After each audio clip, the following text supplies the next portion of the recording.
The nurse handed me the phone with that look. You know the one. Like she was delivering news about a terminal diagnosis. Your neighbor's on the line, she said. Martha's voice was shaking. Honey, I'm so sorry to tell you this, but there are strangers moving into your house. They say they bought it last month. I laughed. Of course I laughed. My son had been paying the bills, keeping it safe for when I got better. But Martha wasn't laughing. The moving truck's been there since dawn, sweetheart. Your rose garden. They're digging it up. The beige walls of Sunset Manor close in like a trap. I should have seen coming. It's 3 a.m., and I'm wide awake in this narrow bed that smells like industrial disinfectant and other people's sorrow. The fluorescent light in the hallway flickers through my cracked door, casting shadows that dance like ghosts of the life I used to live. My roommate, Dolores, breathes heavy and wet beside me, her oxygen machine humming a mechanical lullaby that keeps me from sleeping. The promise echoes in my head, clear as church bells on a Sunday morning. Tommy's voice from 5 years ago, warm and convincing, the way it sounded when he was 7 and swore he'd always love me more than anybody else in the whole wide world. Mom, I'll never let anything happen to you. You raised me right. I'll take care of you the way you took care of you. His hand on mine, fingers still soft despite his 43 years, eyes sincere behind those wire-rimmed glasses that made him look so much like his father. I believed him. God help me. I believed every word. I should have remembered that Tommy always was a gifted liar. Even as a boy, he could spin stories that sounded so reasonable, so heartfelt, that I'd find myself apologizing for doubting him, even when the evidence of his deception was right there in front of me. The broken lamp he blamed on the cat we didn't have. The missing 20 from my purse that he needed for a school emergency that never existed. The report cards he forged with such precision that I only caught him because Mrs. Peterson called to ask why I hadn't signed the real one. But this was different, I told myself. This was my adult son, a successful insurance adjuster with a nice house in the suburbs and a wife who baked cookies for the church fundraiser. This was the boy who sent me flowers every Mother's Day and called every Sunday evening to check on me. This was the man who held my hand at his father's funeral and whispered, "It's just you and me now, Mom. We'll take care of each other." The memory sits in my chest like a stone. I can still feel the weight of his promise, the way it settled into my bones and made me feel safe for the first time since Robert died. I was 68 then, still strong enough to live alone in the house Robert and I had bought 30 years earlier. Still sharp enough to manage my own affairs. But I was lonely, so desperately lonely that the sound of Tommy's voice on the phone was like rain after drought. Now, I lie here in this institutional bed, surrounded by the night sounds of abandonment. Mrs. Chen, in the next room, calls for her daughter, who never comes. The man, at the end of the hall, shouts for his wife, who's been dead for 10 years. And I stare at the water stain on the ceiling that looks like a map of somewhere I'll never go, remembering the kitchen where Tommy made his promise, the way the afternoon light fell across the table, where we'd shared so many meals, so many conversations, so many plans for a future that was nothing but lies wrapped in love. It began with the dizzy spell in the kitchen on a Tuesday that felt like any other Tuesday until it wasn't. One moment I was making Sunday gravy. Though it was Tuesday, I'd been craving that rich, slow-simmered taste that reminded me of better times. And the next, I was sprawled on the cold linoleum floor with a gash above my eyebrow and the taste of copper pennies in my mouth.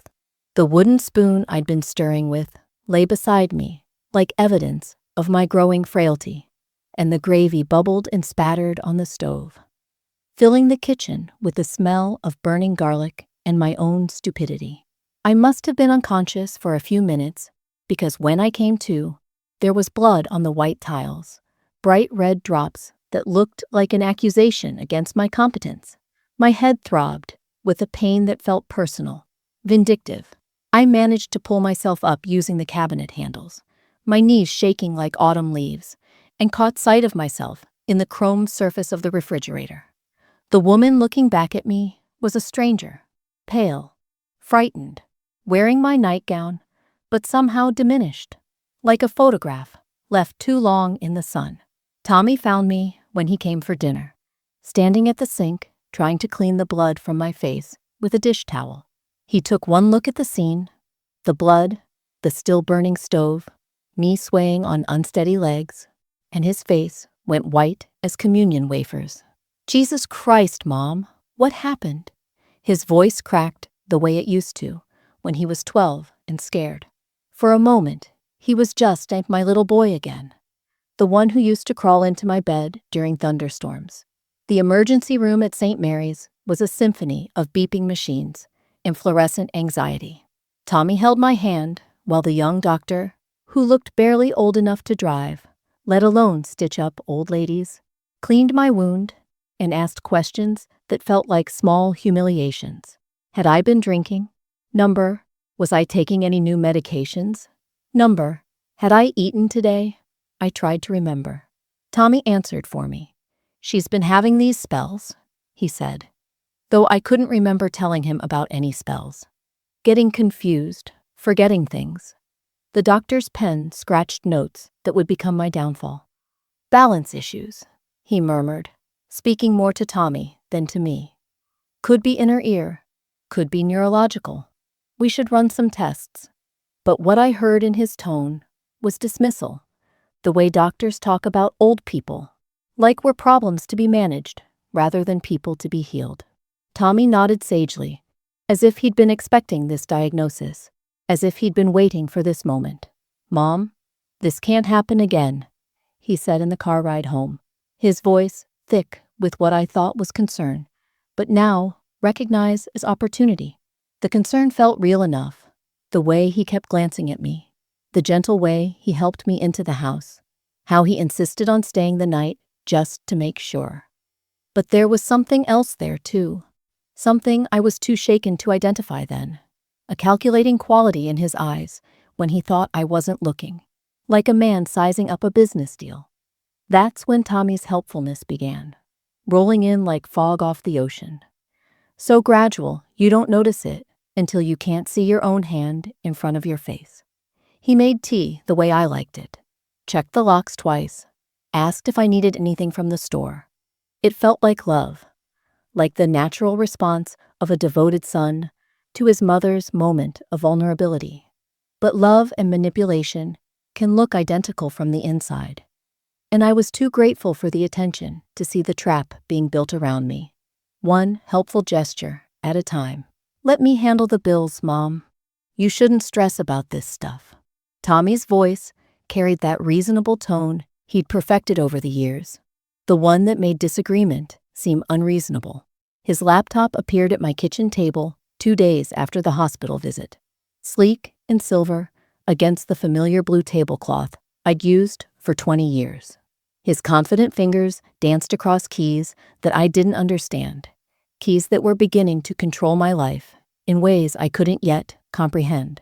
I watched him work, sipping my morning coffee from the cup that said, "World's Greatest Mom," a Mother's Day gift from years past that now felt like mockery. "It's all so complicated these days," he said, scrolling through screens filled with numbers and passwords I'd never seen. Online banking, automatic payments, digital statements. "Why should you have to learn all this computer stuff at your age? At your age?" The phrase stung like a paper cut, small but sharp. I was 71, not 91. I still read 3 books a month, still did the crossword puzzle in pen, still remembered every birthday and anniversary that mattered. But Tommy made it sound like I was one step away from forgetting my own name. Bank statements stopped arriving in the mail. "I've got it all digital now, so much easier," Tommy explained when I asked where they were. "Everything's paperless these days, Mom. It's better for the environment." He showed me a folder on his computer labeled with my name, but the numbers swam before my eyes in fonts too small to read comfortably. When I squinted and asked questions, he'd pat my hand and say, "Don't worry about the details. I've got it covered." Phone calls from insurance companies stopped reaching me entirely. My telephone used to ring with the steady rhythm of a life being lived. Friends checking in, doctors' offices confirming appointments, the occasional telemarketer I'd politely decline. Now the silence stretched for hours. "I told them to call me directly," Tommy explained when I mentioned the quiet. "Why should you deal with that hassle? They just want to confuse you with policy changes and premium adjustments." My checkbook vanished from the kitchen drawer where I'd kept it for decades, nestled between the rubber bands and expired coupons. "Mom, you don't need cash anymore," Tommy said when I asked about it. "Everything's electronic. I'll get you whatever you need. Just make a list." The list became a leash. Groceries became Tommy's choice. Doctor appointments became Tommy's schedule. Even my prescription medications started appearing in a plastic pill organizer I'd never bought. Sorted into compartments labeled with days I was apparently no longer trusted to track. Each theft was wrapped in kindness. Each boundary crossed with a smile and a reasonable explanation. "I'm just trying to help," became his constant refrain, delivered with the wounded tone of a misunderstood martyr. And I believed him because I wanted to believe him, because the alternative, that my own son was systematically dismantling my independence, was too terrible to consider. I told myself this was what loving families did for each other. I told myself I was lucky to have such a devoted son. I told myself lies because the truth was too frightening to face. Friends stopped calling, and at first I thought it was natural. People get busy, lives drift apart, especially when you're not as social as you used to be. But then Margaret Henderson mentioned at the grocery store that she'd tried calling several times.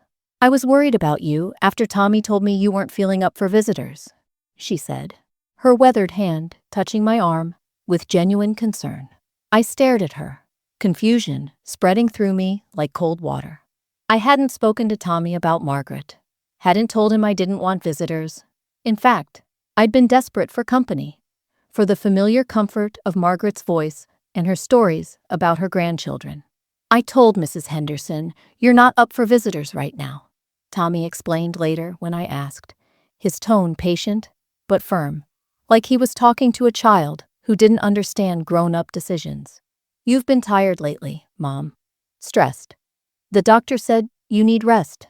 But I didn't remember feeling tired, and I certainly didn't remember any doctor saying I needed to be isolated from my friends. Margaret and I had played bridge every Thursday for 15 years. Those Thursday afternoons were the highlight of my week. The gentle competition, the gossip, the chocolate cake Margaret always brought from the bakery on 5th Street. My car keys disappeared on a Wednesday.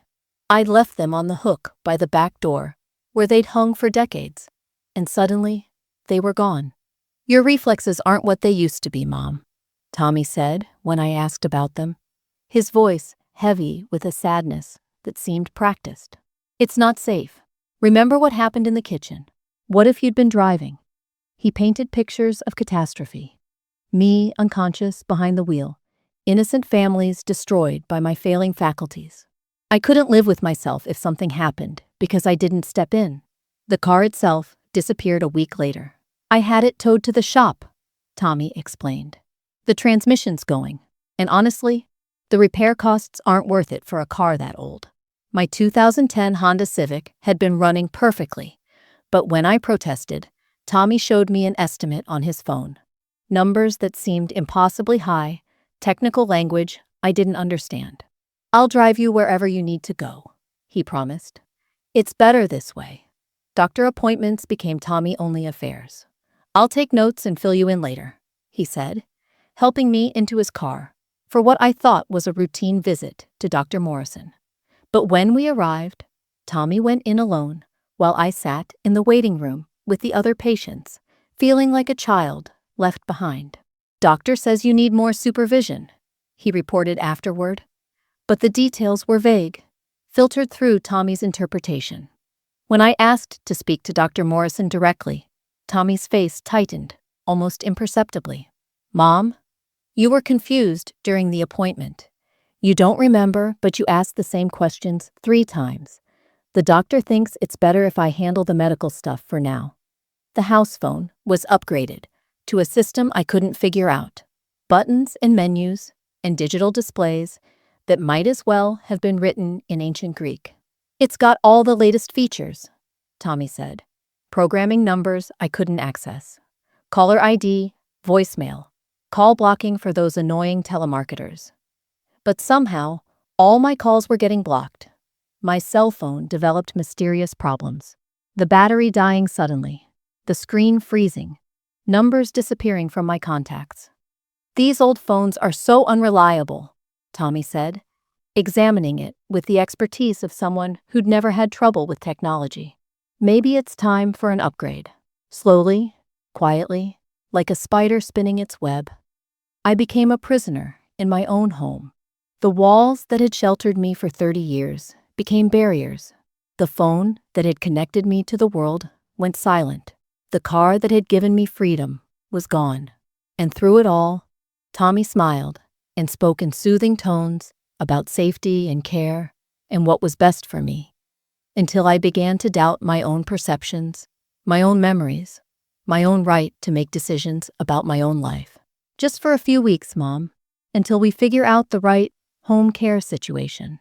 Tommy's words floated through the air like dandelion seeds, light and deceptive, carrying promises that would never take root.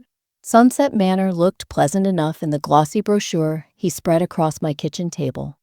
All manicured gardens and smiling elderly faces gathered around craft tables.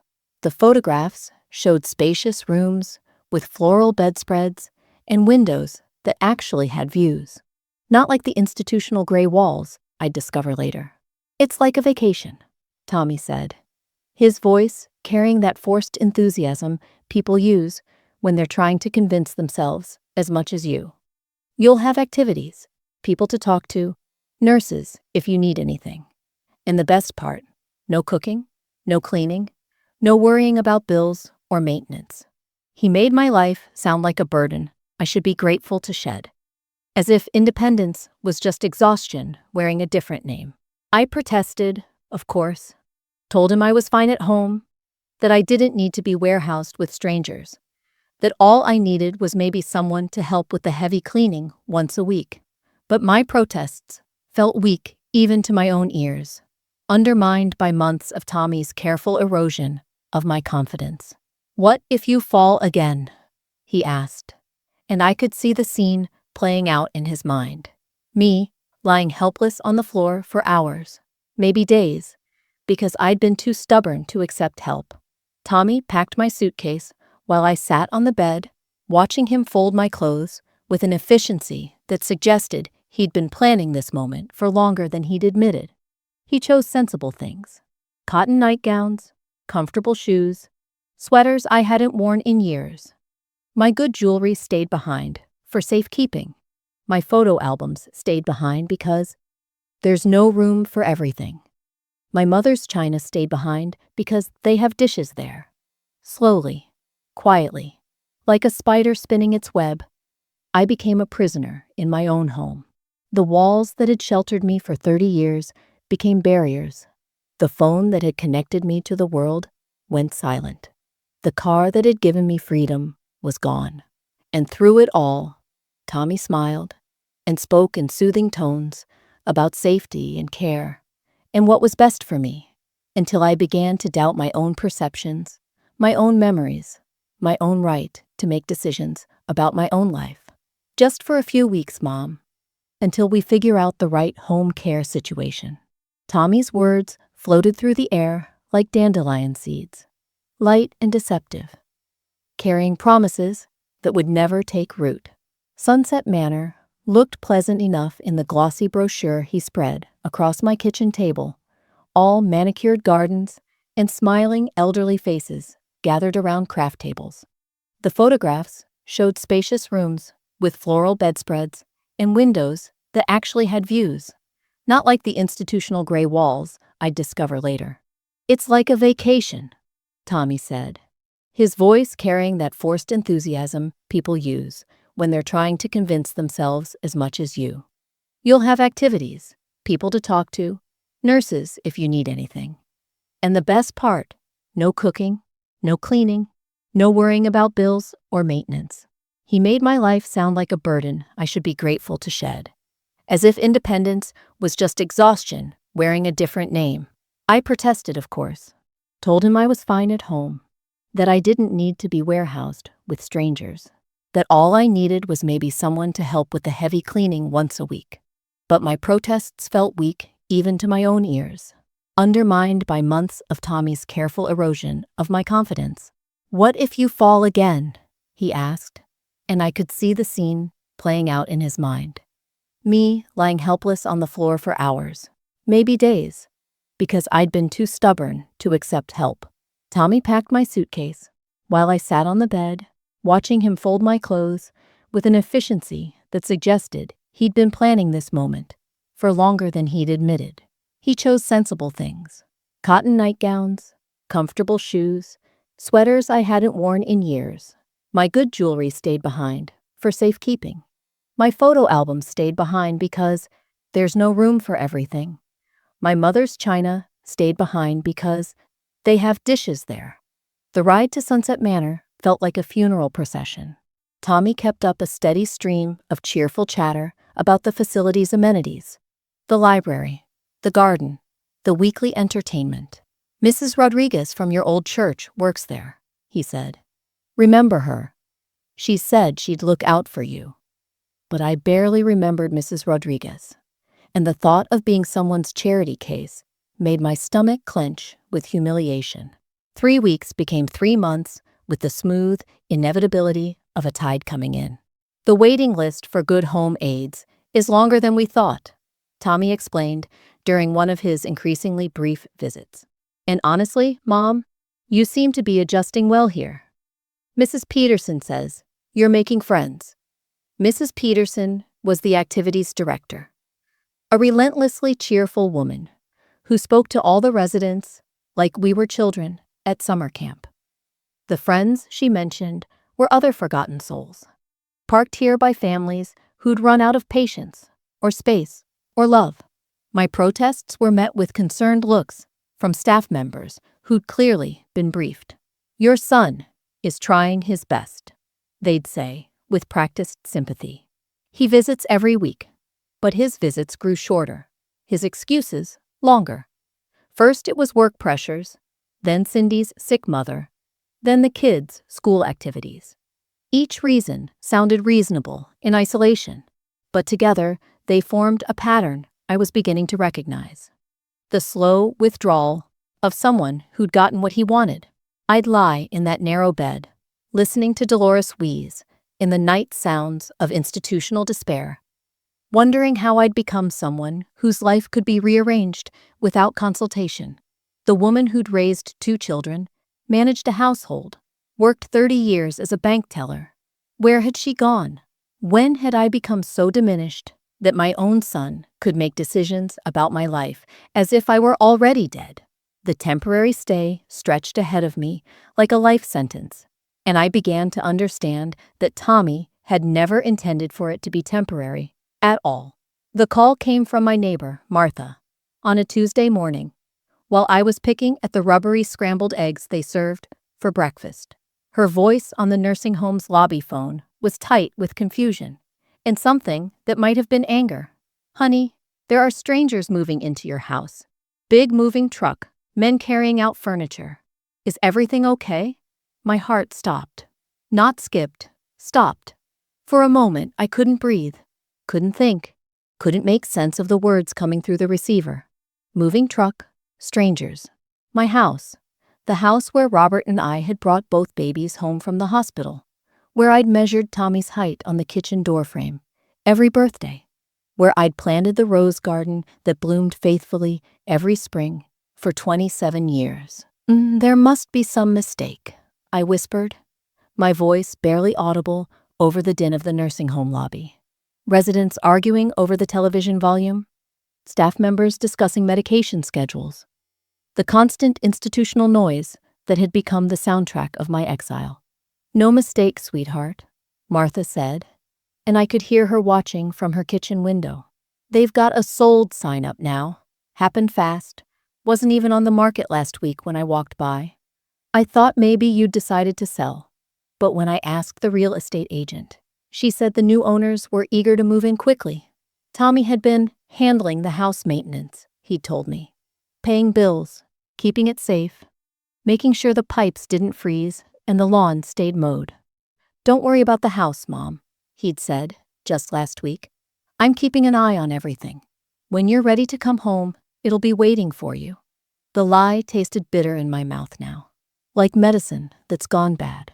When I confronted him that evening during visiting hours, his mask finally slipped. The concerned son, the dutiful caregiver, the man who spoke in soothing tones about my best interest. That man disappeared. In his place stood someone I barely recognized, someone whose eyes held no warmth, no guilt, just a cold calculation that made my skin crawl. "The house was too much for you anyway, Mom," he said, not even trying to sound apologetic. "You can't take care of a 3-bedroom house anymore. Look at what happened. You fell in the kitchen. What if that had happened on the stairs? What if you'd tried to shovel snow or clean gutters?" He spoke as if these possibilities justified theft, as if my imagined future incompetence erased my present rights. "That's my house, Tommy. My decision to make." My voice was stronger than it had been in months, anger burning away the fog of doubt he'd wrapped around my mind. He shrugged, the gesture so casual it felt like a slap. "The money will pay for your care here. Quality facilities aren't cheap, and Medicare doesn't cover everything. My house, my money, my decision. All stolen while I was warehoused like forgotten furniture, like something that had outlived its usefulness." The betrayal was complete, methodical, and delivered with the cold efficiency of a business transaction. I wasn't his mother anymore. I was just another problem he'd finally solved. Elder abuse, financial exploitation, fraudulent power of attorney. The legal terms felt like weapons I was learning to wield, each one sharp and precise, where Tommy's lies had been soft and deceptive. I sat in the nursing home's cramped conference room with a stack of papers that documented my son's systematic theft, feeling like an archaeologist uncovering the ruins of my own life. Every forged signature, every hidden bank transfer, every lie stacked on lies. It was all there in black and white, a paper trail of betrayal that stretched back further than I'd imagined. Sarah Martinez, the patient advocate, became my lifeline in those dark weeks when I thought I was losing my mind. She was younger than Tommy, but carried herself with the quiet authority of someone who'd seen this story too many times before. Her dark eyes flashed with an anger that matched my own when she reviewed the documents Tommy had helped me sign.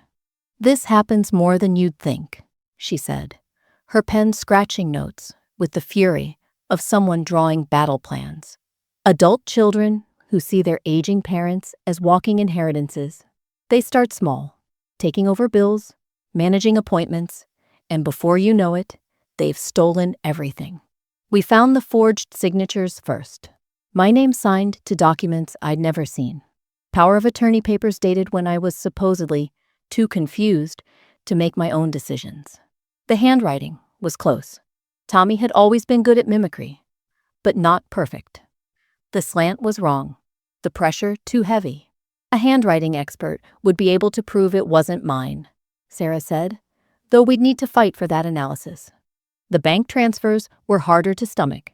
$63,000 moved from my savings account to Tommy's checking account in increments small enough to avoid triggering automatic alerts. The house sale proceeds, $218,000 for the home Robert and I had bought for $35,000 in 1987, had vanished into an investment account I'd supposedly opened, but had no memory of creating. The signature cards bore my name in Tommy's careful forgery. "He was planning this for years," Sarah said, spreading the financial records across the table, like evidence in a murder trial. Look at the dates. He started moving money right after your husband died. This wasn't opportunistic. This was premeditated theft. The word theft hit me like a physical blow. Not borrowing, not managing, not even misguided help. Theft. Pure and simple. The legal battle was exhausting in ways I hadn't expected. Not just the paperwork and depositions and lawyer meetings, but the emotional toll of having to prove my own competence to strangers. Court-appointed psychologists asking me to remember 3 words, draw clock faces, answer questions about my own life, as if I were on trial for existing. Tommy's lawyer painted me as a confused old woman, grateful for her son's intervention, prone to paranoid delusions about imaginary theft. But for the first time in years, I was fighting for myself instead of accepting what others decided I deserved. I learned to speak up in meetings, to ask questions about legal strategy, to demand copies of every document. I found my voice again in the most unlikely place, a courtroom where my own son sat at the defendant's table, no longer bothering to pretend he loved me. The other residents at Sunset Manor became my unlikely support group. Betty, whose daughter had cleaned out her bank account before dumping her here. Frank, whose son had sold his farm and kept the money. We were a small army of the discarded and dispossessed, sharing stories and strategies over lukewarm coffee in the common room. Our children had underestimated us, thinking we were too old, too tired, too grateful to fight back. They were wrong. Victory came slowly, then all at once, like sunrise after the longest night of your life. The judge was a woman in her 60s, with steel gray hair and eyes that had seen enough family betrayals to recognize the truth when it sat before her in a nursing home wheelchair. When she ruled that Tommy had committed elder abuse and financial exploitation, her voice carried the weight of justice delayed but not denied. The defendant systematically isolated and defrauded his mother, she said, each word falling like a gavel strike. This court finds his actions reprehensible and criminal. Tommy's financial crimes were laid bare in court documents that read like a masterclass in manipulation. $283,000 stolen through forged signatures and fraudulent transfers. My house sold without my knowledge or consent while I was imprisoned in Sunset Manor, unable to even receive phone calls from concerned neighbors. The power of attorney documents he'd used were forgeries, signed with my name in his careful handwriting, while I was supposedly too incompetent to make my own decisions. The restitution was partial.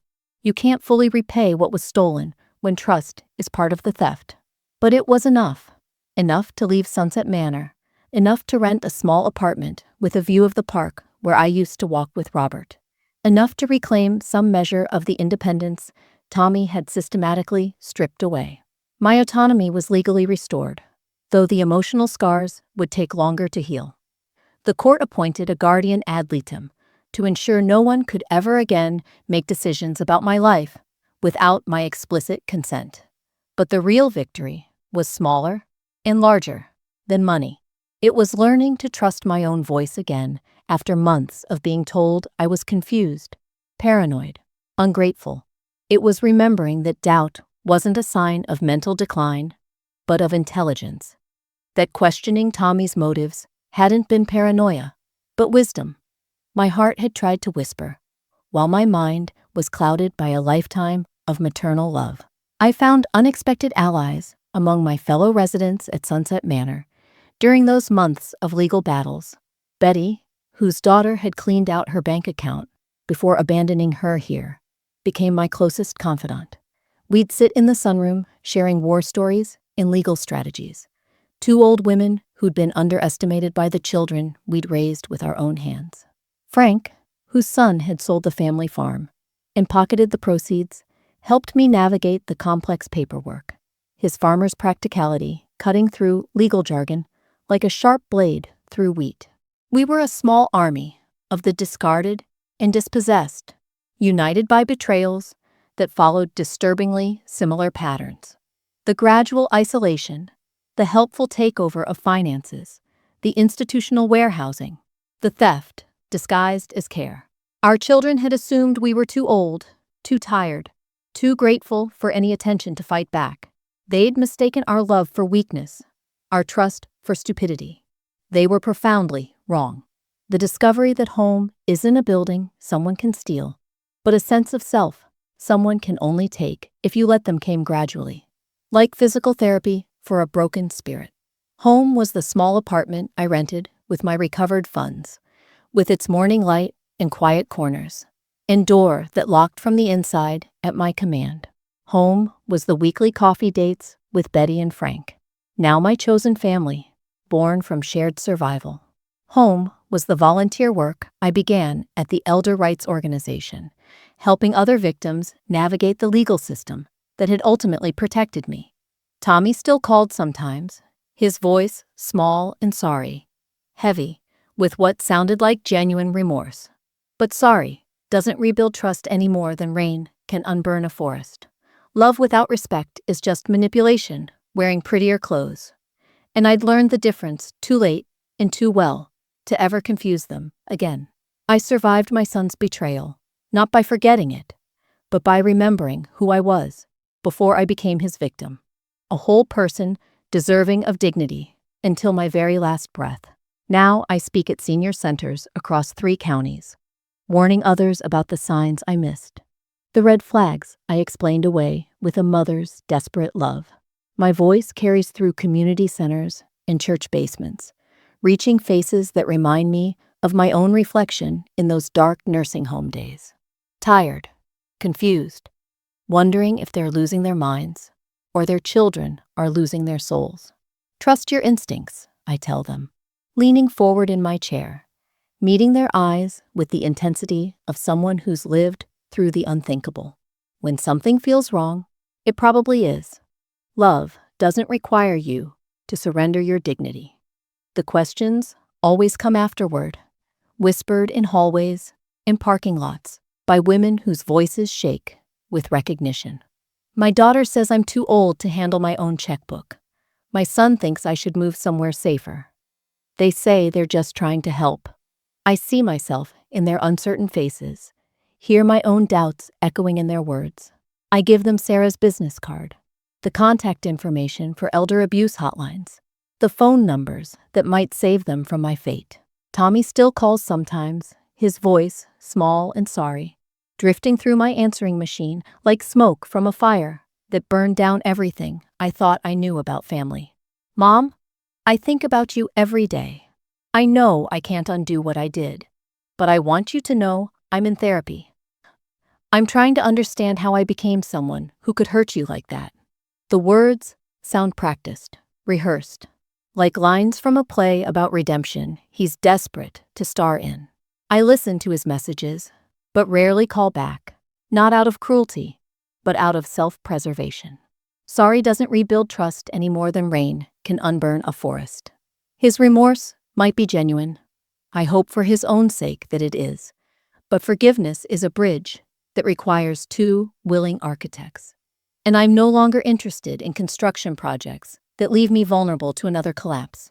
The hardest lesson was learning that love without respect is just manipulation with prettier words. And I'd spent decades confusing the two.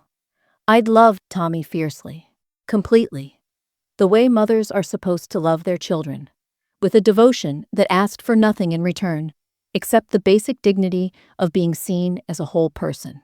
But Tommy had learned to weaponize that love, to use my maternal devotion as a tool for his own ends. The boy who once cried when I had a cold had grown into a man who could watch me wither in institutional exile without losing sleep.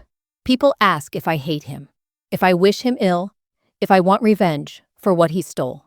The truth is more complicated and perhaps more devastating than simple hatred.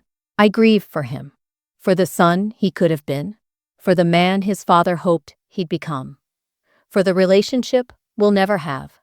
But I don't hate him, because hatred requires more emotional energy than he deserves, and I've learned to spend my feelings more carefully. What I've discovered in the years since my legal victory is that survival isn't about returning to who you were before the betrayal. That woman is gone, and good riddance to her naive trust. Survival is about becoming someone stronger, someone who loves with boundaries, someone who knows the difference between helping and enabling, between care and control. I survived my son's betrayal by remembering that I am not just someone's mother, or burden, or problem to solve. I am a whole person deserving of dignity until my very last breath. And no one, not even the child I carried beneath my heart for 9 months, has the right to decide otherwise. That knowledge, hard won and dearly paid for, is the inheritance I choose to leave behind.